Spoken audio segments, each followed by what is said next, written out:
David, countless nonprofits in Dakota Territory are currently being impacted by federal funding cuts. Joining me now is Stephanie Judson and Beth Massa with more on the South Dakota Community Foundation's July goals. So you guys are working really hard with these nonprofits to make sure that they have the funding that they need. How are you doing that? Well, we have several grant programs, and the availability of those funds can really help nonprofits respond to gaps and stress that they're facing right now. So our South Dakota Fund is kind of our flagship grant making program. We've been making grants from that program for 38 years. We make grants in the areas of education, economic development, health, human services, and cultural programs. Those grants range from $2,000 to $20,000. So there is a huge sort of range of where these nonprofits can find this funding. I know that the board of directors has made some recent announcements. How are you guys doing that? Yeah, our board of directors recently met and wanted to make sure that there were availability of funds to help support our nonprofit partners who are facing budget cuts right now. We know that there are gaps in programs that they're trying to deliver and want to make sure that we prioritize funding in some areas for them. Yeah, and you guys have the Beyond Idea grants, or the big grants. Can you tell me a little bit about what those are?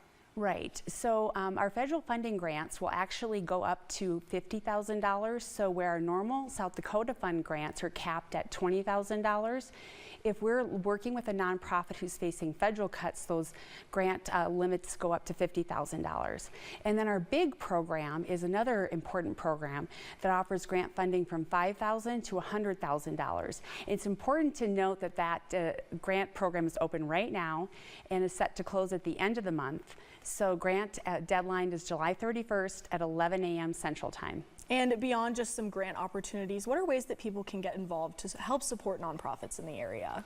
You know, I'm here in Rapid City in western South Dakota, here to help whoever has an idea, maybe wants to bounce those ideas, maybe is just stumped as to what to do, who to reach out to.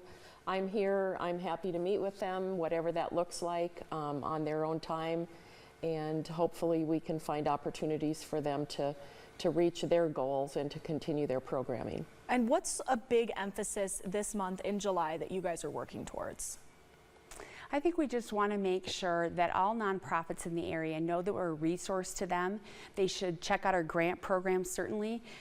July is a great opportunity to be in tune with our grant programs, especially with the big program coming up at the end of this month, and that again is 11 a.m. Central Time, July 31st. And those grants are really to fund community-based problem solving, whether it's in a new problem they're looking to solve or well-developed and tested solution to problems. We want to know about it and we want to help them. All right, well, thank you guys so much. And we have excellent folks in the peer office, grant making office, to help them with their questions. All right, well, thank you guys so much for joining me bright and early here on Good Morning Dakota Territory. Thanks for having me.